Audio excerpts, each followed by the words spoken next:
기원 후 30년 예루살렘 성전 앞 광장을 상상해 보세요. 봄 햇살이 하얀 대리석 위에 부서지고 향냄새가 바람에 실려오는 그 거룩한 공간 안에 한 갈릴리 청년이 서 있습니다. 그의 옷은 소박하고 손은 거칠고 신발에는 여행길의 먼지가 묻어 있습니다. 그가 입을 열 때 군중이 멈추고 바리새인들이 귀를 기울이고 서기관들이 눈을 가늘게 뜹니다. 그는 손을 들어 선언합니다. 나는 길이요 진리요 생명이니 나로 말미암지 않고는 아버지께로 올 자가 없느니라. 그 말을 들은 대제사장이 자신의 겉옷을 두 손으로 찢으며 외칩니다. 신성 모독이다. 그 자리에 있던 바리새인들, 서기관들, 사내들인 공회원들은 수십 년 동안 모세오경과 선지서를 암송하고 해석해온 당대 최고의 성경학자들이었습니다. 그들이 눈앞에서 기적을 보면서도 말씀을 들으면서도 예수님을 메시아로 인정하지 않은 이유, 그건 단순한 완고함이 아니었습니다. 그들에게는 구약 성경에 뿌리를 둔 진지하고 일관된 신학적 이유가 있었습니다. 그 이유가 무엇인지 알고 계십니까? 혹시 유대인들의 그 논리가 궁금하셨던 적 있으신가요? 혹시 유대인들은 왜 예수님을 안 믿지? 하고 의아하게 생각하신 적 있으신가요? 그 논리를 제대로 알 때 오히려 우리 믿음이 더 단단해진다는 것을 오늘 함께 경험하게 되실 것입니다. 여기서 잠깐 저의 부끄러운 고백을 하나 드리겠습니다. 신학대학원에서 구약을 전공하고 히브리어로 토라를 읽고 15년 목회를 하는 동안 저는 이 질문을 진지하게 마주한 적이 없었습니다. 유대인들의 논리를 제대로 들어본 적이 없었습니다. 그러던 어느 날 이스라엘에서 온 한 유대계 학자의 논문을 접했습니다. 그 논문의 제목은 이것이었습니다. 왜 우리는 예수를 메시아로 받아들일 수 없는가? 구약 성경의 관점에서. 밤새 그 논문을 읽으면서 저는 마음이 흔들렸습니다. 아니, 솔직히 말씀드리면 두려워졌습니다. 히브리어 원문 해석들, 랍비들의 논리들, 역사적 사실들이 새벽 2시까지 저를 잠 못 들게 했습니다. 혹시 나는 내가 믿고 싶은 것만 믿어온 건 아닐까? 혹시 내가 성경을 제대로 이해하지 못하고 있는 건 아닐까? 저는 그 밤 기도했습니다. 하나님, 저에게 진리를 보여주십시오. 제가 두려워하는 것이 아니라 진짜 진리를 알고 싶습니다. 그 두려움은 결국 저를 더 깊은 확신으로 이끌었습니다. 그 질문을 정면으로 마주할 때 비로소 구약 성경의 놀라운 깊이가 열리기 때문입니다. 오늘 우리는 유대인들이 예수를 메시아로 인정하지 않는 3가지 성경적 근거를 살펴볼 것입니다. 그리고 그 근거들이 왜 오히려 예수님이 메시아이심을 더욱 강렬하게 증명하는지 함께 발견할 것입니다. 이 시간이 여러분의 믿음을 흔들지 않을 것입니다. 오히려 반석 위에 더 단단히 세울 것입니다. 함께 가보시겠습니까? 그렇다면 오늘 함께 살펴볼 3가지 근거가 무엇인지 미리 말씀드리겠습니다. 첫째는 다윗 왕국이 회복되지 않았다는 것입니다. 둘째는 죽는 메시아는 메시아가 아니라는 것입니다. 셋째는 메시아가 와도 전쟁이 계속된다는 것입니다. 이 3가지가 유대인들의 핵심 근거입니다. 이것들을 하나씩 살펴보면서 오히려 예수님이 참 메시아이심을 더욱 확신하게 되실 것입니다. 두려워하지 마십시오. 진리는 질문을 두려워하지 않습니다. 진리는 오히려 질문 앞에 더 빛나게 됩니다. 금은 불 앞에서 더 빛나듯이 우리 믿음은 이런 질문들 앞에서 더 단단해집니다. 베드로전서 3장 15절은 말합니다. 너희 마음에 그리스도를 주로 삼아 거룩하게 하고 너희 속에 있는 소망에 관한 이유를 묻는 자에게는 대답할 것을 항상 준비하되 온유와 두려움으로 하고. 우리는 항상 소망의 이유를 대답할 준비가 되어 있어야 합니다. 오늘 그 준비를 함께 하겠습니다. 먼저 우리가 반드시 알아야 할 것이 있습니다. 유대인들이 아무 근거도 없이 예수님을 거부한 것이 아니라는 사실입니다. 그들에게는 수천 년간 랍비들이 연구하고 해석해온 아주 구체적인 메시아 기대상이 있었습니다. 그 기대가 어디서 왔는지 먼저 살펴봐야 이 주제를 제대로 이해할 수 있습니다. 그들의 기대를 먼저 존중해야 그 기대가 어떻게 성취되었는지를 제대로 볼 수 있습니다. 우리가 상대방의 논리를 이해할 때 비로소 진정한 대화가 가능해집니다. 구약 성경에서 메시아에 대한 가장 핵심적인 약속은 다윗 언약에서 시작됩니다. 사무엘하 7장 12절에서 16절을 들어보세요. 내 수완이 차서 내 조상들과 함께 누울 때에 내가 내 몸에서 날 내 씨를 내 뒤에 세워 그의 나라를 견고하게 하리라. 그는 내 이름을 위하여 집을 건축할 것이요 나는 그의 나라 왕위를 영원히 견고하게 하리라. 나는 그에게 아버지가 되고 그는 내게 아들이 되리니. 여기서 핵심은 영원한 왕위입니다. 다윗의 후손이 메시아가 되어 이스라엘을 통치하는 왕이 되어야 한다는 약속입니다. 그것도 일시적인 왕이 아니라 영원히 지속되는 왕위를 가진 왕입니다. 이 약속이 이스라엘 백성의 심장 속에 수천 년간 새겨져 있었습니다. 아이들이 태어나면서부터 듣고 자라는 이야기, 회당에서 매주 읽히는 말씀, 명절마다 기억하는 약속이었습니다. 어머니들이 아이를 재우면서 아버지들이 안식일 저녁에 랍비들이 강당에서 반복해서 가르치는 말씀이었습니다. 이 약속 없이는 유대인의 정체성을 이해할 수 없습니다. 이사야 9장 6절에서 7절도 같은 맥락입니다. 이는 한 아기가 우리에게 낳고 한 아들을 우리에게 주신 바 되었는데 그의 어깨에는 정사를 메었고 그의 이름은 기묘자라 모사라 전능하신 하나님이라 영존하시는 아버지라 평강의 왕이라 할 것임이라. 그 정사와 평강의 더함이 무궁하며 또 다윗의 왕좌와 그의 나라에 군림하여 그 나라를 굳게 세우고 지금 이후로 영원히 정의와 공의로 그것을 보존하실 것이라. 유대인들은 이 말씀을 읽으면서 아주 구체적인 기대를 품었습니다. 다윗의 왕위에 앉아 영원히 다스리는 현실 역사 속의 왕, 정의와 공의로 나라를 다스리는 실제 통치자, 모든 이방 나라를 굴복시키는 정복자입니다. 그것이 메시아라고 믿었습니다. 그래서 예수님 당시 이스라엘 백성들은 로마의 압제 아래에서 이 메시아를 더욱 간절히 기다렸습니다. 세금 징수원들이 유대인의 재산을 빼앗아가고 로마 병사들이 거리를 활보하며 십자가형이 독립운동을 억압하던 그 시대에 그들의 갈망은 얼마나 절박했겠습니까? 군사적으로 로마를 몰아내고 이스라엘을 독립시키고 다윗과 솔로몬 시대의 영광을 회복시킬 왕, 예루살렘에 새 성전을 짓고 흩어진 이스라엘을 한 땅으로 모으고 이방 나라들을 굴복시킬 메시아, 그것이 그들이 기다리던 메시아의 모습이었습니다. 그 기대의 틀 안에서 갈릴리 목수의 아들은 처음부터 메시아의 조건을 갖추지 못한 것으로 보였습니다. 이것이 오늘 우리가 살펴볼 세 가지 근거를 이해하는 출발점입니다. 여기서 저는 중요한 사실을 말씀드리고 싶습니다. 유대인들의 기대가 틀린 것이 아니었습니다. 그들은 성경을 충실하게 읽었습니다. 다만 하나님은 그들이 기대한 것보다 훨씬 더 크고 놀라운 방식으로 그 약속을 이루셨습니다. 이사야 55장 8절이 말합니다. 이는 내 생각이 너희의 생각과 다르며 내 길은 너희의 길과 다름이니라. 여호와의 말씀이니라. 하나님의 방법은 언제나 우리의 생각을 뛰어넘습니다. 그 뛰어넘음의 깊이를 오늘 함께 탐험할 것입니다. 준비되셨습니까? 준비되셨습니까? 이 주제를 공부하기 전에 마음에 품어야 할 태도가 있습니다. 유대인들을 적으로 보아서는 안 됩니다. 그들도 하나님을 사랑하는 사람들입니다. 그들의 논리 안에는 수천 년 동안 구약을 붙들고 씨름해온 진지함이 있습니다. 그 진지함을 먼저 존중할 때 우리의 복음 증거가 더 설득력을 얻습니다. 거만하게 이기려 하지 말고 겸손하게 함께 진리를 찾아가는 자세가 중요합니다. 예수님도 바리새인들과 논쟁할 때 그들의 질문을 무시하지 않으셨습니다. 그 질문 안에 있는 진지한 신앙 탐구를 존중하셨습니다. 우리도 그렇게 해야 합니다. 이 주제와 관련해서 한 가지 더 나누고 싶습니다. 이스라엘이 1948년 독립한 것, 그것 자체가 이미 에스겔의 예언이 성취되기 시작했다는 신호입니다. 에스겔 36장 24절은 말합니다. 내가 너희를 여러 나라 가운데서 데려다가 여러 민족 중에서 모아 데리고 고국 땅에 들어가리라. 2000년 동안 전 세계에 흩어졌던 유대인들이 다시 팔레스타인 땅으로 모여들고 있습니다. 이것이 자연적으로 일어날 수 있는 일이겠습니까? 이것은 하나님의 역사입니다.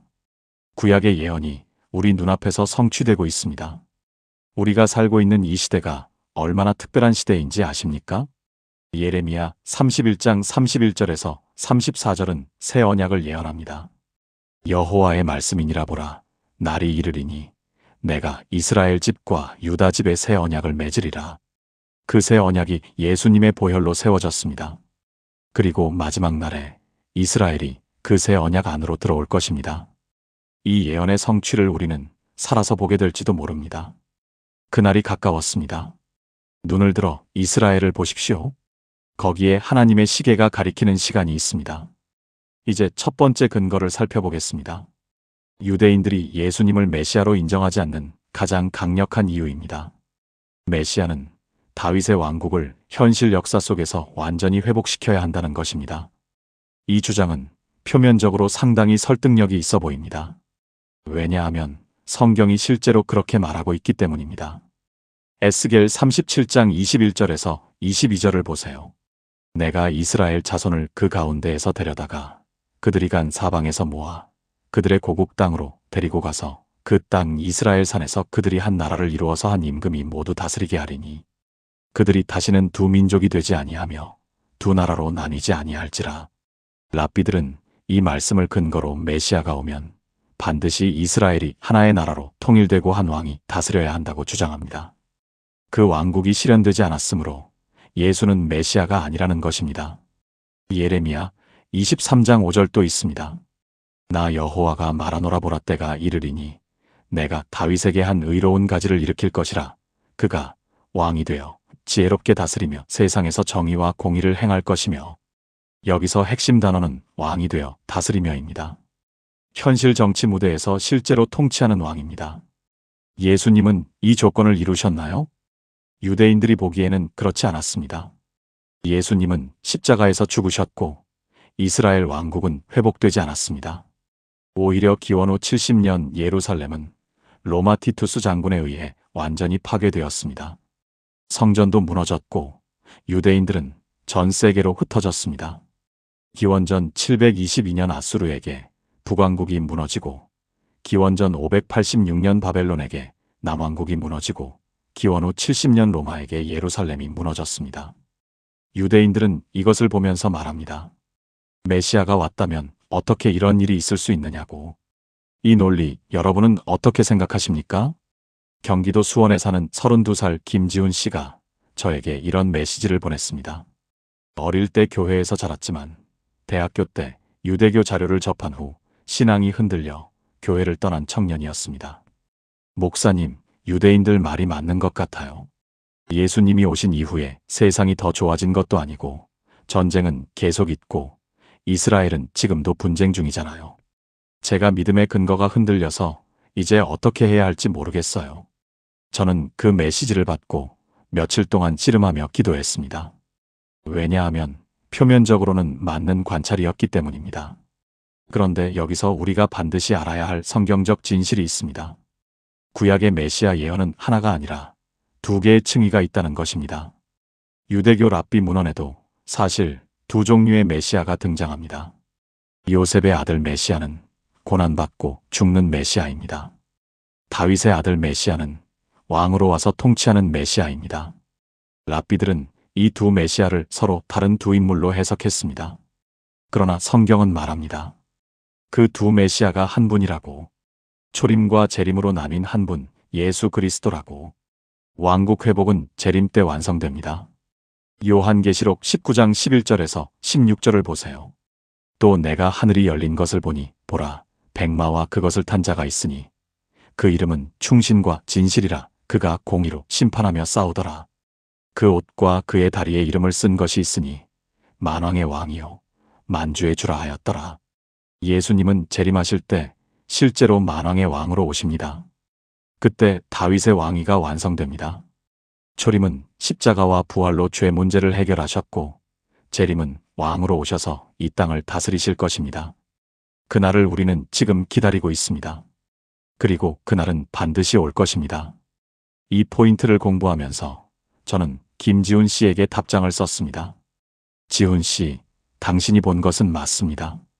왕국이 아직 완성되지 않았습니다. 그러나 그것이 예수님이 메시아가 아니라는 증거가 아니라 아직 재림이 오지 않았다는 증거입니다. 우리는 초림과 재림 사이에 살고 있습니다. 그 청년은 한동안 답장이 없다가 3주 후 이런 메시지를 보냈습니다. 목사님, 그 말씀 이후로 요한계시록을 처음부터 읽었어요. 다시 교회 가겠습니다. 유대인들의 질문이 우리를 흔드는 것이 아닙니다. 그 질문이 우리를 더 깊은 말씀으로 이끄는 것입니다. 흔들릴 때 더 깊이 파고 들어가는 사람이 결국 더 단단한 믿음을 얻습니다. 사랑하는 여러분, 지금 저와 함께 기도하시겠습니까? 하나님 아버지, 다윗과 맺으신 언약을 기억합니다. 재림 때 완성될 그 왕국을 믿음의 눈으로 바라보게 하소서. 흔들리는 믿음을 붙잡아 주시고 오히려 이 질문들이 우리를 더 깊은 말씀으로 이끄는 통로가 되게 하소서. 예수님의 이름으로 기도합니다. 아멘. 저는 지난 몇 년간 이 주제로 여러 차례 설교를 했습니다. 그때마다 성도들의 반응이 비슷했습니다. 처음에는 불안해합니다. 목사님, 이런 것을 알아도 되는 건가요? 우리 믿음이 흔들리면 어떡하죠? 그 불안함을 저는 잘 이해합니다. 믿음이 위협받는 것처럼 느껴지기 때문입니다. 그런데 설교를 마칠 때쯤 되면 표정이 바뀝니다. 오히려 더 확신이 생겼어요. 구약이 이렇게 정밀하게 예언하고 있었는지 몰랐어요. 이제 유대인 친구가 생겼을 때 뭐라고 말해야 할지 알 것 같아요. 이것이 바로 우리가 이 주제를 다루어야 하는 이유입니다. 믿음을 흔들기 위해서가 아니라 더 단단하게 하기 위해서입니다. 질문은 믿음의 적이 아닙니다. 질문은 믿음을 성장시키는 영양분입니다. 두려워하지 마십시오. 하나님은 우리의 모든 질문보다 크신 분입니다. 유대인들의 두 번째 근거입니다. 이것은 처음 들으면 상당히 강력하게 들립니다. 메시아는 죽을 수 없다는 것입니다. 죽은 메시아는 메시아가 아니라는 것입니다. 이 논리 어떻게 생각하십니까? 여러분이 유대인이었다면 어떻게 받아들였을까요? 이 주장의 근거로 자주 인용되는 말씀이 시편 89편 35절에서 37절입니다. 내가 나의 거룩함으로 한번 맹세하였은즉 다윗에게 거짓말을 하지 아니할 것이라. 그의 자손이 영구히 계속되고 그의 왕위는 내 앞에서 해같이 항상 있으며 저 달처럼 영원히 견고하게 되리라. 랍비들은 이 말씀을 이렇게 해석합니다. 다윗의 자손인 메시아는 영구히 계속되는 왕위를 가져야 하므로 죽을 수 없다고 합니다. 죽은 자가 어떻게 영원히 통치할 수 있느냐는 것입니다. 민수기 24장 17절의 말씀도 자주 인용됩니다. 한 별이 야곱에게서 나오며 한 규가 이스라엘에게서 일어나서 모압을 이쪽에서 저쪽까지 쳐서 무찌르고 또 셋의 자식들을 다 멸하리로다. 이 규, 즉 호를 가진 왕이 메시아라면 그는 군사적 정복자여야 합니다. 십자가에 못 박혀 죽은 이가 어떻게 모압을 정복하느냐는 것이 유대인들의 논리입니다. 유대인들에게 십자가는 승리의 상징이 아니라 실패와 저주의 증거였습니다. 신명기 21장 23절이 말합니다. 나무에 달린 자는 하나님께 저주를 받았음이니라. 나무에 달려 죽은 예수가 어떻게 메시아일 수 있느냐는 것입니다. 이 논리는 상당히 날카롭습니다. 고린도전서 1장 23절에서 바울도 이것을 인정합니다. 우리는 십자가에 못 박힌 그리스도를 전하니 유대인에게는 거리끼는 것이요 이방인에게는 미련한 것이로되 유대인에게 십자가는 거리끼는 것이었습니다. 걸림돌이었습니다. 그러나 여기서 우리가 반드시 알아야 할 것이 있습니다. 예수님의 죽음은 실패가 아닙니다. 그것이 바로 구약이 예언한 메시아의 방식이었습니다.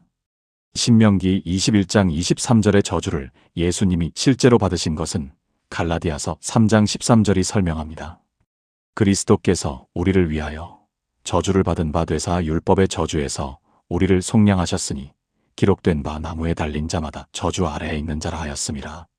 예수님은 우리의 저주를 대신 지신 것입니다. 저주가 된 것이 아니라 우리의 저주를 대신 받으신 것입니다. 이사야 53장 5절을 보세요. 그가 찔림은 우리의 허물 때문이요 그가 상함은 우리의 죄악 때문이라. 그가 징계를 받음으로 우리는 평화를 누리고 그가 채찍에 맞음으로 우리는 나음을 받았도다. 죽음이 실패가 아니라 구속의 완성이었습니다. 시편 22편은 십자가 현장을 미리 그린 예언입니다. 나의 하나님이여, 나의 하나님이여, 어찌 나를 버리셨나이까라는 절기로 시작해서 그들이 내 손과 발을 찔렀나이다라는 묘사까지 다윗이 기원전 1000년에 쓴 이 시편은 기원 후 30년 골고다를 정확히 묘사합니다. 시편 22편 18절은 말합니다. 내 겉옷을 나누며 속옷을 제비 뽑나이다. 요한복음 19장 23절은 로마 병사들이 실제로 예수님의 옷을 제비 뽑았다고 기록합니다. 천년 전의 예언이 정확하게 성취된 것입니다. 이것이 우연이라면 세상에서 가장 놀라운 우연입니다. 죽는다고 해서 메시아가 아닌 것이 아닙니다. 죽음을 이기고 부활함으로써 영원한 왕위를 확증하신 것입니다. 시편 89편이 말하는 영원한 왕위는 바로 부활로 완성됩니다. 죽음은 끝이 아니라 완성이었습니다. 부산에 사는 최명숙 권사님은 70대 초반이십니다. 불교 집안에서 나고 자라 예수를 믿기까지 30년이 걸린 분입니다. 남편분이 먼저 세상을 떠나고 자녀들이 교회를 권해서 처음 오신 분이었습니다. 그분이 교회에 오신 지 2번째 주일 예배 후 조용히 저에게 물으셨습니다. 목사님, 예수님이 죽은 게 왜 좋은 거예요? 죽었으면 실패한 거 아닌가요? 그 질문이 놀랍도록 랍비들의 논리와 같았습니다. 유대교를 전혀 모르는 분이 자연스럽게 같은 질문을 하신 것입니다. 인간의 논리로는 당연히 그렇게 보이는 것입니다. 저는 그분에게 이렇게 말씀드렸습니다. 권사님, 씨앗이 땅에 떨어져 죽지 않으면 많은 열매를 맺을 수 없습니다. 예수님의 죽음은 가장 큰 씨앗이 땅에 떨어진 것입니다. 그분은 그 말씀에 눈물을 흘리셨습니다. 저도 남편이 죽었는데 그 죽음이 혹시 씨앗이 될 수 있을까요? 그 말씀에 제가 더 울었습니다. 3개월 후 그분은 세례를 받으셨습니다. 지금은 교회에서 가장 뜨겁게 기도하시는 분이 되셨습니다. 씨앗이 죽어야 열매가 맺힙니다. 예수님의 죽음이 우리의 영생의 씨앗이 되었습니다. 사랑하는 여러분, 지금 저와 함께 기도하시겠습니까?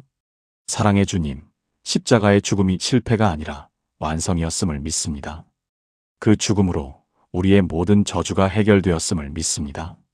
우리 삶의 죽음 같은 순간들조차 씨앗이 되게 하소서.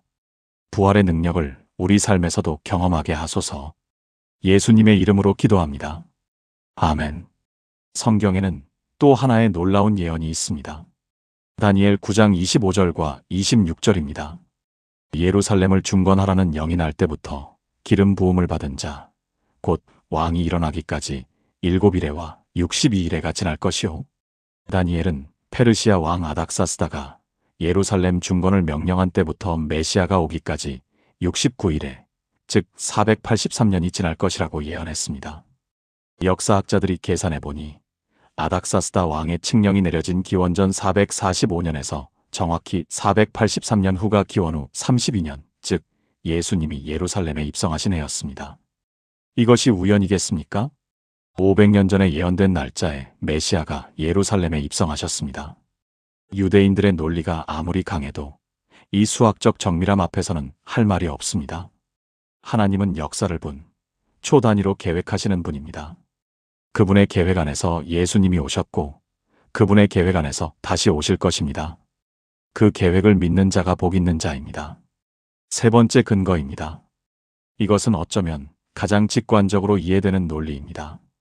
메시아가 오면 세상에 완전한 평화가 임해야 한다는 것입니다. 그런데 세상은 여전히 전쟁 중이라는 것입니다. 이 논리가 여러분의 마음에 닿으십니까? 이사야 2장 4절을 보세요. 무리가 그 칼을 쳐서 보습을 만들고 그 창을 쳐서 낫을 만들 것이며 이 나라와 저 나라가 다시는 칼을 들고 서로 치지 아니하며 다시는 전쟁을 연습하지 아니하리라. 분명합니다. 메시아가 통치하는 세상은 전쟁이 없어야 합니다. 칼이 보습이 되는 세상입니다. 그런데 예수님이 오신 이후 지금까지 2000년 동안 세상에는 전쟁이 끊이지 않았습니다. 제1차 세계대전, 제2차 세계대전, 한국전쟁, 베트남 전쟁, 걸프 전쟁, 이라크 전쟁, 우크라이나 전쟁, 가자지구 전쟁. 20세기에만 약 1억 명이 전쟁으로 죽었습니다. 유대인들은 말합니다. 메시아가 왔다면 이 전쟁들이 왜 있느냐고. 특히 홀로코스트를 생각할 때 이 논리는 더욱 날카로워집니다. 기독교 문명권이라는 유럽에서 600만 명의 유대인이 학살당했습니다. 이것을 어떻게 설명할 수 있느냐는 것입니다. 이 질문 앞에 우리는 겸손해야 합니다. 가볍게 답해서는 안 됩니다. 이 질문 안에 담긴 유대인들의 고통을 먼저 들어야 합니다. 이 질문은 제가 가장 많이 받는 질문 중 하나입니다. 특히 지금처럼 중동에서 전쟁이 계속될 때 성도들도 흔들립니다. 정말 예수님이 메시아시라면 왜 이런 일이 일어나는 겁니까? 왜 하나님은 가자 지구의 아이들이 죽는 것을 보고만 계십니까? 여기서 우리는 예수님 자신의 말씀을 들어야 합니다. 요한복음 14장 27절입니다. 평안을 너희에게 끼치노니 곧 나의 평안을 너희에게 주노라. 내가 너희에게 주는 것은 세상이 주는 것과 같지 아니하니라. 예수님은 세상의 평화가 아닌 다른 종류의 평화를 먼저 주셨습니다. 내면의 평화, 하나님과의 화평입니다. 로마서 5장 1절은 말합니다. 그러므로 우리가 믿음으로 의롭다 하심을 받았으니 우리 주 예수 그리스도로 말미암아 하나님과 화평을 누리자. 예수님의 초림이 이룬 가장 큰 평화는 하나님과 인간 사이의 화평입니다. 죄로 인해 끊어졌던 관계가 회복된 것입니다. 이것이 세상 모든 진정한 평화의 근원입니다. 이사야가 예언한 칼이 보습으로 변하는 세상의 평화는 재림 때 완성될 것입니다. 우리는 지금 초림과 재림 사이, 이미와 아직 사이에 살고 있습니다. 신학자들은 이것을 이미 그러나 아직이라는 표현으로 설명합니다. 이미 하나님 나라는 왔습니다. 예수님과 함께.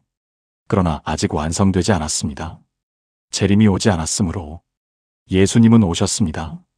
그리고 다시 오실 것입니다. 대구에 사는 박정희 권사님은 68살이십니다. 20년간 매일 새벽 기도에 나오시는 분입니다. 어느 날 뉴스에서 가자지구 전쟁 소식을 보다가 저에게 전화하셨습니다. 목사님, 하나님은 저 아이들이 죽는 걸 보고 계신 건가요? 예수님이 메시아시면 왜 이런 일이 일어나는 건가요? 그분의 목소리가 떨렸습니다.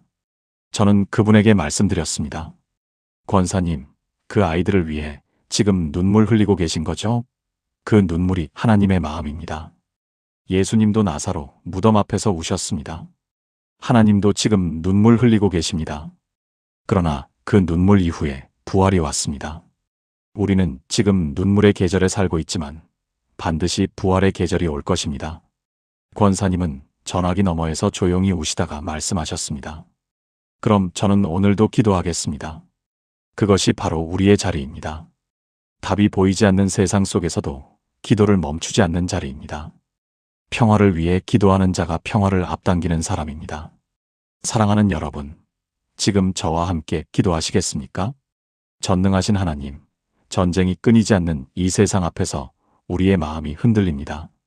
그러나 재림 때 완성될 샬롬을 믿음으로 바라봅니다. 지금 이 세상의 갈등과 전쟁 속에서도 주님의 평화가 우리 마음에 먼저 임하게 하소서. 마라나타, 주 예수여 어서 오시옵소서. 아멘. 이 사실 앞에서 저는 한 가지 고백을 더 드리고 싶습니다. 예전에 저는 구약 설교를 하기 싫었습니다.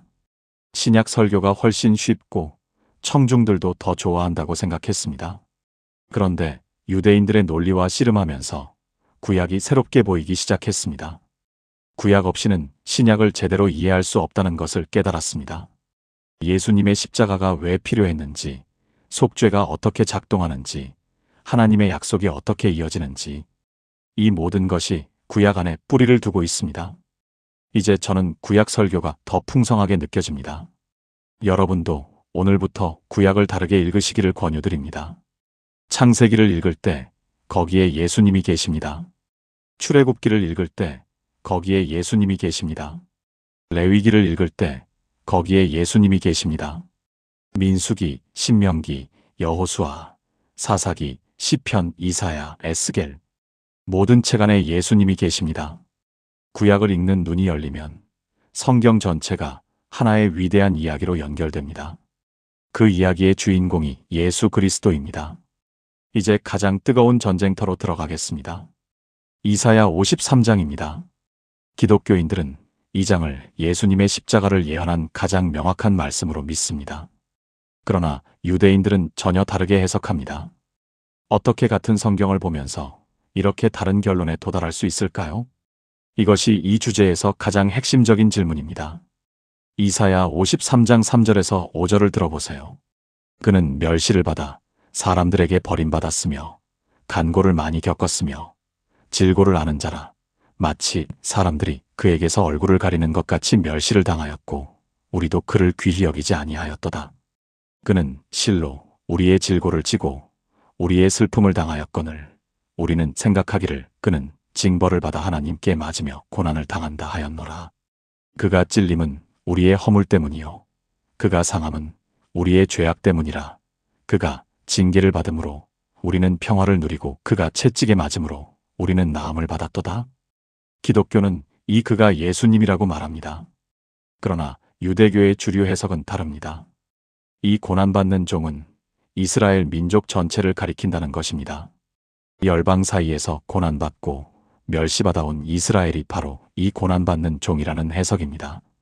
이것을 집단적 해석이라고 합니다. 랍비 라쉬, 이븐 에즈라 같은 중세 유대인 주석가들이 이 해석을 발전시켰습니다. 특히 홀로코스트 이후 이 해석은 더욱 강력해졌습니다. 학살당한 600만 유대인이야말로 찔리고 상한 고난의 종이 아니냐는 것입니다.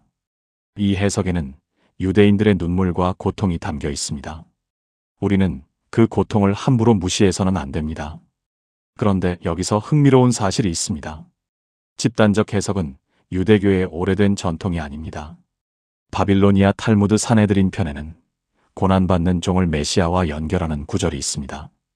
기원전 2세기경에 쓰인 에녹서에도 이사야 53장을 메시아와 연결하는 내용이 있습니다. 미드라쉬 문헌에도 이사야 53장의 고난받는 종을 메시아로 해석한 기록이 있습니다.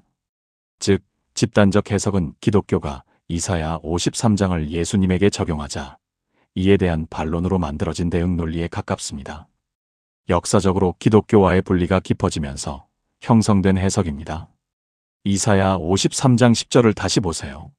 그의 영혼을 속건제물로 드리기에 이르면 그가 씨를 보게 되며 그의 날은 길 것이요.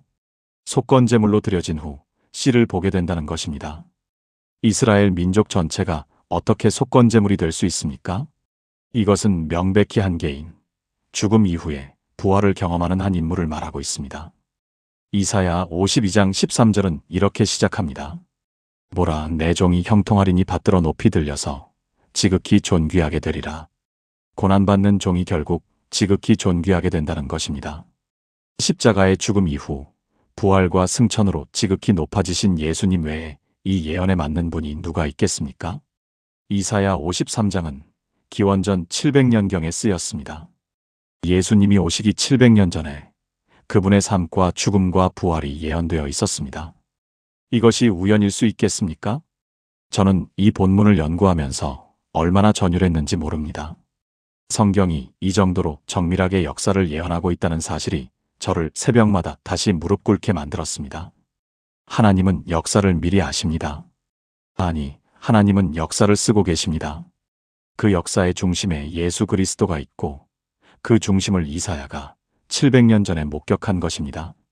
사랑하는 여러분, 지금 저와 함께 기도하시겠습니까? 주님, 이사야 53장의 말씀이 예수님 안에서 완벽하게 성취되었음을 믿습니다. 그 찔리심과 상하심이 우리의 허물과 죄악 때문이었음을 고백합니다. 그 징계로 인해 우리가 평화를 누리고 그 채찍으로 우리가 나음을 받았습니다. 이 은혜를 날마다 감사하며 살게 하소서. 예수님의 이름으로 기도합니다. 아멘. 또한 미가 5장 2절은 메시아의 출생지를 미리 예언했습니다. 베들레헴 에브라다야, 너는 유다 족속 중에 작을지라도 이스라엘을 다스릴 자가 내게서 내게로 나올 것이라. 그의 근본은 상고에 영원에 있느니라. 700년 전에 베들레헴이 메시아의 출생지로 지목되었습니다. 예수님은 정확히 베들레헴에서 태어나셨습니다.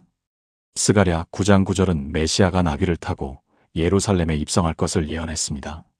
시온에 따라 크게 기뻐할지어다, 예루살렘에 따라 즐거이 부를지어다. 보라, 내 왕이 내게 임하시나니 그는 공의로우시며 구원을 베푸시며 겸손하여서 나귀를 타시나니 나귀의 새끼인 망아지니로다. 예수님은 정확히 나귀를 타고 예루살렘에 입성하셨습니다. 이 모든 예언들이 한 사람 안에서 동시에 성취될 확률이 얼마나 되겠습니까? 수학적으로 불가능한 확률입니다. 그런데 그것이 예수님 안에서 이루어졌습니다. 이것이 바로 우리 믿음의 근거입니다. 논리가 아니라 사실입니다. 역사가 아니라 성취입니다. 자, 이제 중요한 질문을 드리겠습니다. 구약 성경이 정말 예수님을 가리키고 있다면 그 증거가 이사야 53장 한 곳뿐일까요? 아닙니다. 구약 성경은 처음부터 끝까지 예수 그리스도를 향해 달려가고 있습니다. 단 하나의 붉은 실이 창세기부터 말라기까지 관통합니다. 그 실의 이름이 예수 그리스도입니다. 오늘 그 붉은 실의 몇 가지 장면을 함께 보겠습니다. 창세기 3장 15절부터 시작합니다. 내가 너로 여자와 원수가 되게 하고 내 후손도 여자의 후손과 원수가 되게 하리니 여자의 후손은 내 머리를 상하게 할 것이요 너는 그의 발꿈치를 상하게 할 것이니라. 여자의 후손이 뱀의 머리를 상하게 한다는 것입니다. 발꿈치를 상하게 받으면서도 머리를 밟는다는 것입니다. 십자가의 죽음과 부활로 사탄을 이기심이 이미 창세기에 암시되어 있습니다. 성경 신학자들은 이것을 원시복음이라고 부릅니다. 에덴 동산에서 인류가 타락하자마자 하나님은 구원의 계획을 이미 선포하셨습니다. 그 계획이 아브라함에게 이어지고 이삭에게 이어지고 야곱에게 이어지고 다윗에게 이어지고 마침내 갈릴리 마구간에서 태어난 한 아기에게서 완성되었습니다. 창세기 22장 아브라함이 이삭을 바치는 이야기를 보세요. 아버지가 아들을 바치는 것, 아들이 자신이 올라갈 나무를 지고 걸어가는 것. 모리아산은 훗날 골고다와 같은 지역입니다. 이것은 우연이 아닙니다. 창세기 22장 8절에서 아브라함은 말합니다. 번제할 어린 양은 하나님이 자기를 위하여 친히 준비하시리라. 그 어린 양이 예수 그리스도입니다. 하나님이 아브라함에게 이것을 경험하게 하신 것은 훗날 자신의 독생자를 바치실 때 아브라함이 그 마음을 이해할 수 있도록 하기 위함이었습니다. 유월절 어린 양을 보세요. 출애굽기 12장에서 하나님은 흠없는 어린 양의 피를 문설주에 바르라고 하셨습니다. 그 피가 죽음의 사자를 막았습니다. 요한복음 1장 29절에서 세례 요한은 예수님을 보고 외칩니다. 보라, 세상 죄를 지고 가는 하나님의 어린 양이로다. 유월절 어린 양이 예수님이었습니다. 예수님은 유월절에 십자가에서 죽으셨습니다. 이것은 결코 우연이 아닙니다. 서울 성북구에 사는 이진아 집사님은 66살이십니다. 40년 넘게 교회를 다니셨지만 구약이 왜 중요한지 늘 의문이셨다고 합니다. 새벽 기도에 나와서 구약을 읽으면 무슨 말인지 모르겠고 계보와 율법이 지루하게 느껴지셨다고 합니다. 어느 날 제가 유월절 어린 양과 예수님의 연결을 설명했을 때 그분은 두 손으로 얼굴을 가리고 오래 우셨습니다. 목사님, 제가 구약을 그냥 지나쳤어요. 거기에 예수님이 계셨는데 저 그동안 예수님을 반만 알고 있었네요. 그 눈물이 얼마나 아름다웠는지 모릅니다. 그분은 그 이후로 구약 읽기를 시작하셔서 6개월 만에 구약 전체를 통독하셨습니다. 구약 안에 예수님이 있습니다. 창세기 첫 장부터 말라기 마지막 장까지 붉은 실 하나가 관통합니다. 히브리서 10장 1절은 말합니다. 율법은 장차 올 좋은 일의 그림자요 참 형상이 아니므로 구약 전체가 그림자입니다. 그 그림자가 가리키는 실체가 예수 그리스도입니다. 여러분도 오늘부터 구약을 예수님을 찾는 눈으로 읽어보십시오. 놀라운 발견이 매 페이지마다 기다리고 있을 것입니다. 사랑하는 여러분, 지금 저와 함께 기도하시겠습니까?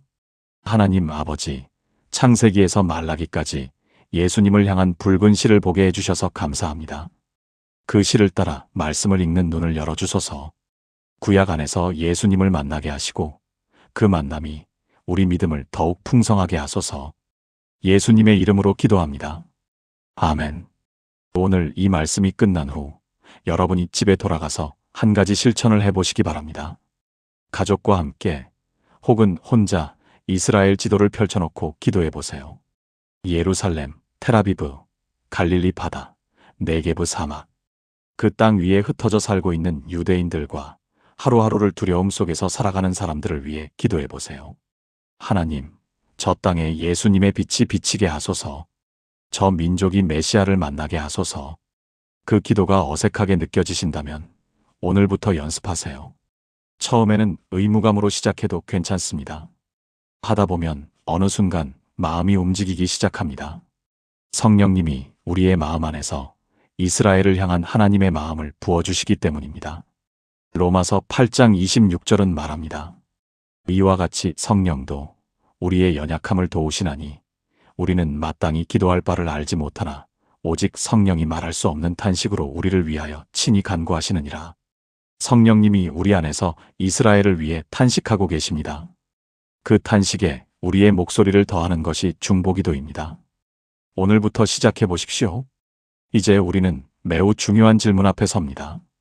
유대인들이 예수님을 거부한 것, 그것은 하나님의 계획 밖의 일이었을까요? 아니면 하나님의 더 깊은 섭리 안에서 허용된 일이었을까요? 이 질문에 정직하게 답하는 것이 중요합니다. 사도 바울은 로마서 11장에서 이 질문에 정면으로 답합니다. 로마서 11장 1절입니다. 그러므로 내가 말하노니 하나님이 자기 백성을 버리셨느냐? 그럴 수 없느니라. 나도 이스라엘이니요 아브라함의 씨에서 난 자요 베냐민 지파라. 하나님은 이스라엘을 버리지 않으셨습니다. 유대인들이 예수님을 거부했다고 해서 하나님이 그들을 버리신 것이 아닙니다. 그것은 일시적인 것입니다. 이 말씀은 대체신학, 즉 교회가 이스라엘을 완전히 대체했다는 주장을 정면으로 반박합니다.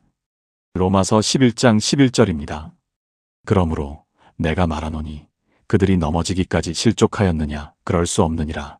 그들이 넘어짐으로 구원이 이방인에게 이르러 이스라엘로 식인하게 함이니라. 이것이 놀라운 섭리입니다. 유대인들의 거부가 이방인에게 구원의 문을 여는 통로가 되었습니다. 우리 한국인들이 예수님을 믿을 수 있게 된 것은 이 섭리와 무관하지 않습니다. 유대인들이 복음을 거부했을 때 바울이 이방인에게 나아갔고 그 복음이 로마를 거쳐 유럽으로, 유럽에서 미국으로, 미국에서 한국으로 왔습니다. 한국인이 예수님을 믿게 된 것의 출발점에 이스라엘의 거부가 있었습니다.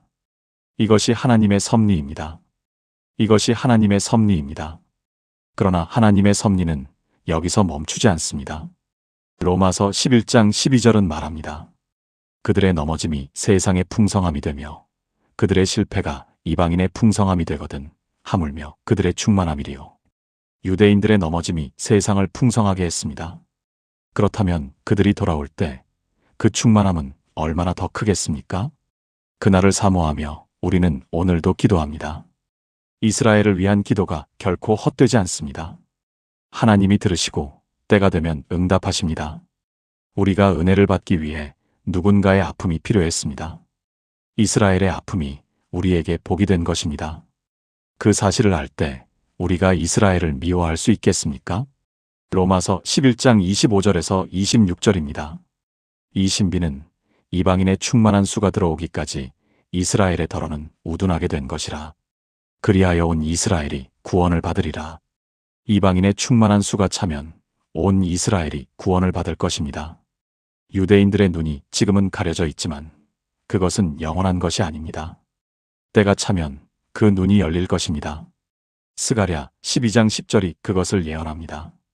내가 다윗의 집과 예루살렘 주민에게 은총과 간구하는 심령을 부어주리니 그들이 그 찌른 바 그를 바라보고 그를 위하여 애통하기를 독자를 위하여 애통하듯 하며 그를 위하여 통곡하기를 장자를 위하여 통곡하듯 하리로다. 그 찌른 바 그를 바라보고 유대인들이 예수님을 바라볼 날이 옵니다. 2000년 전 그들이 찌른 그분을 바라볼 날이 옵니다. 그날 이스라엘의 통곡이 온 땅을 덮을 것입니다. 그 통곡이 회개와 구원으로 이어질 것입니다. 지금 이스라엘과 중동의 정세를 보면서 많은 성도들이 묻습니다. 왜 이런 일이 일어나는 겁니까? 그것은 마지막 때의 징조입니다. 이방인의 충만한 수가 차고 있다는 신호입니다. 하나님은 역사의 마지막 페이지를 쓰고 계십니다. 그 중심에 이스라엘이 있고 그 역사의 주인공이 예수 그리스도이십니다. 사랑하는 여러분, 지금 저와 함께 기도하시겠습니까? 하나님 아버지, 이스라엘을 향한 주님의 사랑이 변하지 않음을 감사합니다. 이방인의 충만한 수가 속히 차게 하시고 온 이스라엘이 구원받는 날이 속히 오게 하소서. 그 찌른 바 그를 바라보는 이스라엘의 통곡의 날이 오게 하소서. 예수님의 이름으로 기도합니다. 아멘. 그렇다면 오늘 이 말씀을 들은 우리에게 무엇이 남을까요? 지식만 얻고 끝나서는 안 됩니다. 이 말씀은 우리를 행동으로 이끌어야 합니다. 신학적 지식이 삶의 변화로 이어질 때 비로소 그 말씀이 살아있는 것입니다. 로마서 10장 1절에서 바울은 이렇게 고백합니다. 형제들아, 내 마음에 원하는 바와 하나님께 구하는 바는 이스라엘을 위함이니 곧 그들로 구원을 받게 함이라. 바울의 가장 깊은 소원은 동족 이스라엘의 구원이었습니다. 이방인의 사도로 부름받은 바울이었지만 그의 심장 가장 깊은 곳에는 이스라엘을 향한 사랑이 있었습니다. 로마서 9장 2절에서 3절에서 그는 이렇게 말합니다. 나에게 큰 근심이 있는 것과 마음에 그치지 않는 고통이 있는 것을 내 양심이 성령 안에서 나와 더불어 증언하노니 나의 형제 곧 골육의 친척을 위하여 내 자신이 저주를 받아 그리스도에게서 끊어질지라도 원하는 바로라. 자신이 저주를 받아도 좋으니 이스라엘이 구원받기를 원했던 바울. 그 마음이 오늘 우리의 마음이 되어야 합니다. 유대인들이 예수님을 인정하지 않는 이유를 공부하는 것은 그들을 논리적으로 이기기 위해서가 아닙니다. 그들을 이해하기 위해서입니다. 그들의 논리 안에 담긴 진지함을 존중하기 위해서입니다. 그들의 구약 사랑, 토라 사랑을 인정하기 위해서입니다. 그리고 그들을 위해 기도하기 위해서입니다. 우리가 그들의 논리를 알 때 비로소 우리는 그들을 진정으로 이해하고 사랑할 수 있습니다. 저는 매주 금요일 새벽 기도 시간에 이스라엘을 위해 기도합니다. 처음에는 의무감으로 시작했습니다. 그런데 어느 순간부터 눈물이 나오기 시작했습니다. 예루살렘을 위해 기도하다가 서쪽 통곡의 벽에서 기도하는 유대인들의 얼굴이 생각나면서 그들이 측은하고 사랑스러워지기 시작했습니다. 그들은 하나님을 사랑하는 사람들입니다. 그 사랑이 진심입니다. 다만 아직 예수님이 그 하나님임을 보지 못하고 있을 뿐입니다. 우리가 2000년 전 그 자리에 있었다면 우리도 다르지 않았을지 모릅니다. 우리도 다르지 않았을지 모릅니다. 그 겸손함이 우리로 하여금 그들을 위해 기도하게 합니다. 지금도 전 세계 곳곳에서 유대인들이 예수님을 메시아로 고백하고 있습니다. 메시아닉 유대인 공동체가 이스라엘 안에서 빠르게 성장하고 있습니다. 러시아, 미국, 아르헨티나의 유대인 디아스포라 공동체에서도 복음이 전해지고 있습니다. 이것이 바로 이방인의 충만한 수가 차고 있다는 증거입니다. 우리의 기도가 이 흐름을 가속화시킵니다. 여러분이 매일 드리는 이스라엘을 위한 기도 한마디가 이 거대한 섭리의 흐름에 합류하는 것입니다. 하나님의 역사에 동참하는 것입니다. 얼마나 가슴 뛰는 일입니까? 그 겸손함이 우리로 하여금 그들을 위해 기도하게 합니다. 시편 122편 6절은 우리에게 명합니다. 예루살렘의 평화를 위하여 기도하라. 예루살렘을 사랑하는 자는 형통하리로다. 예루살렘의 평화를 위해 기도하는 것은 단순한 지정학적 소원이 아닙니다. 그것은 이스라엘이 메시아 예수님을 만나는 날을 앞당기는 기도입니다.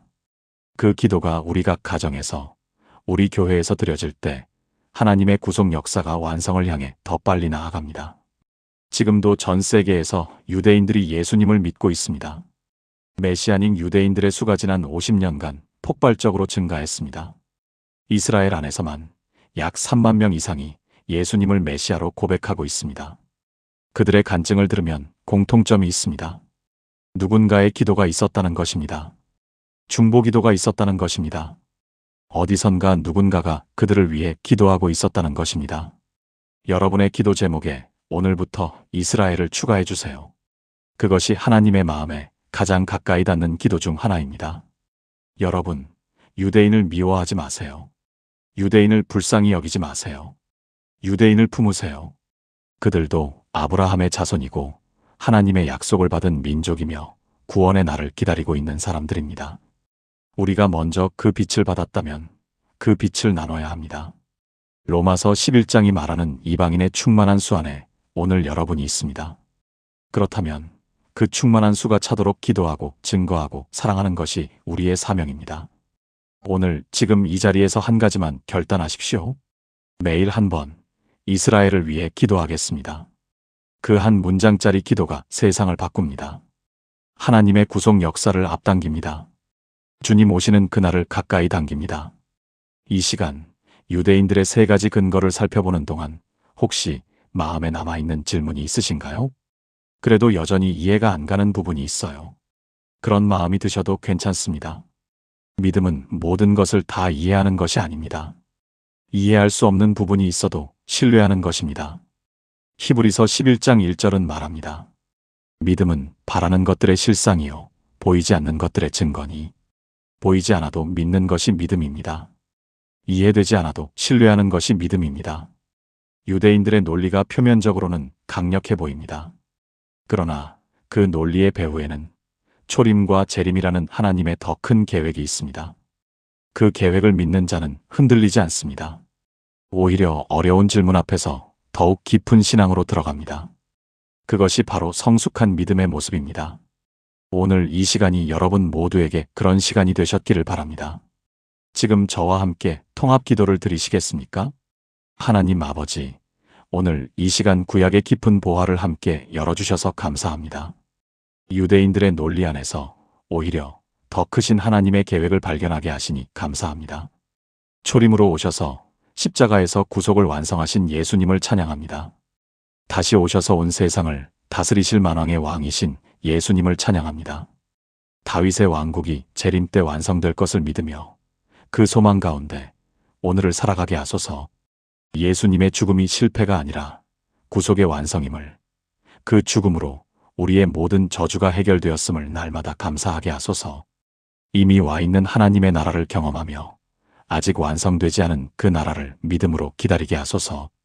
이사야 53장의 고난받는 종이 예수 그리스도이심을, 그분의 찔리심과 상하심이 우리를 위한 것이었음을 깊이 새기게 하소서. 구약 전체가 예수님을 가리키는 그림자임을 알아 말씀을 읽을 때마다 그 실체이신 예수님을 만나게 하소서. 주님, 유대인들의 눈이 열리게 하소서. 이방인의 충만한 수가 속히 차게 하소서. 온 이스라엘이 그 찌른 바 그를 바라보는 날이 속히 오게 하소서. 우리로 하여금 이스라엘을 위해 기도하는 중보자가 되게 하소서. 예루살렘의 평화를 위해 기도하는 자가 되게 하소서. 우리의 믿음이 흔들리지 않는 반석 위에 서게 하시고 구약이 처음부터 가리키는 예수 그리스도 위에 삶을 굳건히 세우게 하소서. 이 시간 함께 말씀을 나눈 모든 분들의 가정과 삶 위에 주님의 보호와 인도하심이 가득하게 하소서. 살아계신 예수 그리스도의 이름으로 기도합니다. 아멘. 유대인들의 세 가지 근거를 살펴보면서 저는 이런 생각을 했습니다. 그들의 논리가 강력한 이유는 그들이 성경을 진지하게 읽었기 때문입니다. 성경을 대충 읽었기 때문에 예수님을 거부한 것이 아닙니다. 오히려 너무 진지하게 읽었기 때문에, 그 말씀을 너무 소중히 여겼기 때문에, 그 말씀의 성취를 너무 구체적으로 기대했기 때문에 걸려 넘어진 것입니다. 그것이 역설입니다. 우리도 마찬가지입니다. 성경을 진지하게 읽을수록 어려운 질문들이 생깁니다. 그 질문들이 우리를 흔들 것처럼 느껴집니다. 그러나 그 질문들을 피하지 말고 정면으로 마주하세요. 그 질문들이 결국 우리를 더 깊은 진리로 이끌어줍니다. 욥기를 보십시오. 욥은 하나님께 가장 어려운 질문들을 던졌습니다. 그런데 하나님은 그 질문들을 기뻐하셨습니다. 욥기 42장 7절에서 하나님은 말씀하십니다. 내 종 욥이 너희에게 대하여 한 말이 옳으니라. 질문하는 자를 하나님은 기뻐하십니다. 다만 그 질문이 하나님을 향한 것일 때, 진리를 찾으려는 것일 때, 오늘 우리가 유대인들의 질문을 통해 더 깊은 진리를 발견한 것처럼 오늘 우리는 유대인들이 예수님을 메시아로 인정하지 않는 세 가지 성경적 근거를 살펴봤습니다. 첫째, 다윗 왕국의 물리적 회복이 이루어지지 않았다는 것이었습니다. 둘째, 죽는 메시아는 메시아일 수 없다는 것이었습니다. 셋째, 메시아 이후에도 세상의 전쟁이 계속된다는 것이었습니다. 그러나 우리는 오늘 함께 보았습니다. 그 세 가지 근거가 예수님을 부정하는 것이 아니라 오히려 초림과 재림의 두 단계로 오시는 예수님을 더욱 풍성하게 이해하게 해준다는 것을. 구약 성경은 처음부터 끝까지 예수 그리스도를 향해 흐르는 강이었습니다. 원시복음에서, 유월절 어린 양에서, 이사야 53장에서, 스가랴 12장에서 그 모든 물줄기가 갈보리 십자가에서 만나고 재림의 날에 완성될 것입니다. 여러분의 믿음이 오늘 더 단단해지셨기를 바랍니다. 유대인을 정죄하는 것이 아니라 품는 사람, 그들을 위해 기도하는 사람이 되십시오. 그것이 우리의 부르심입니다. 이 말씀이 은혜가 되셨다면 채널을 구독해 주시고 댓글에 아멘이라고 남겨주세요. 여러분의 한마디가 이 복음이 더 많은 분들에게 전해지는 소중한 통로가 됩니다. 오늘 말씀을 마무리하면서 2000년 전 그 예루살렘 성전 앞 광장으로 다시 돌아가 보겠습니다. 갈릴리 청년이 선언했습니다. 나는 길이요 진리요 생명이니. 대제사장이 옷을 찢으며 신성 모독이라고 외쳤습니다. 바리새인들이 돌을 들었습니다. 그런데 그로부터 3년 후 그 청년은 십자가에서 죽으셨습니다. 그리고 3일 후에 무덤이 비었습니다. 그 빈 무덤이 모든 것을 바꾸었습니다. 유대인들의 세 가지 근거 앞에 우리의 최후의 답이 있습니다. 부활입니다. 죽음을 이기고 살아나신 그분이 메시아이심을 부활이 증명합니다. 사도행전 2장 24절은 말합니다. 하나님께서 사망의 고통을 풀어 살리셨으니 이는 그가 사망에 매여 있을 수 없었음이라. 사망에 매여 있을 수 없었습니다. 왜냐하면 그분이 영원한 왕이시기 때문입니다. 영원한 왕은 사망에 매여 있을 수 없습니다. 그래서 부활하셨습니다.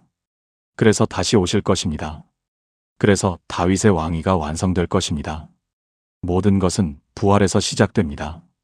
부활이 우리 믿음의 가장 단단한 반석입니다. 오늘 이 말씀을 통해 한 가지가 여러분의 마음에 남았으면 합니다.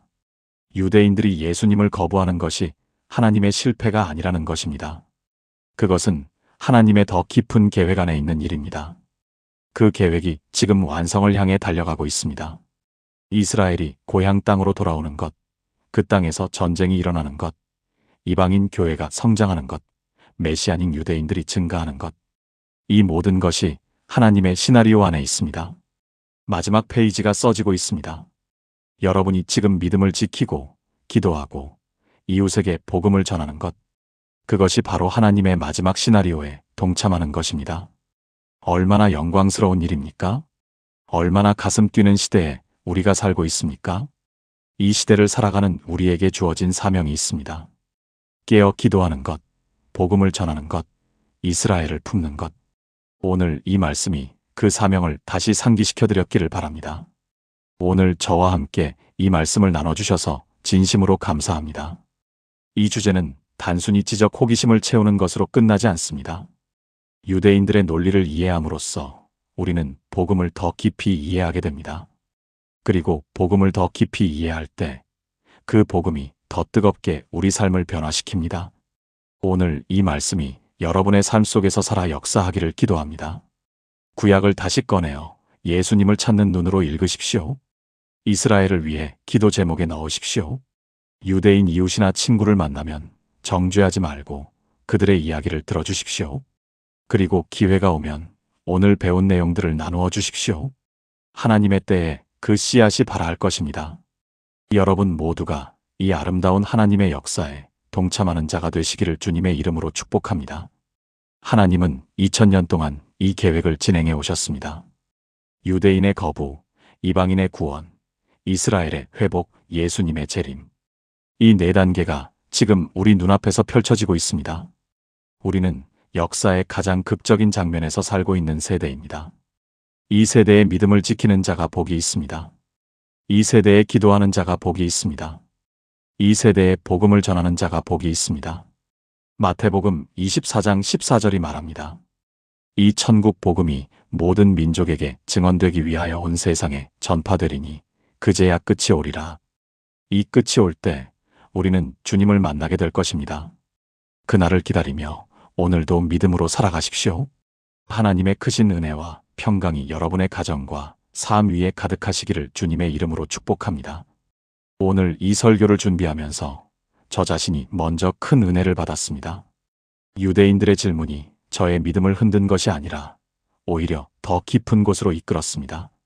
우리가 평소에 당연하게 여기던 것들, 예수님이 메시아이심, 구약과 신약의 연결, 이스라엘의 구원, 이것들이 새롭게 빛나기 시작했습니다.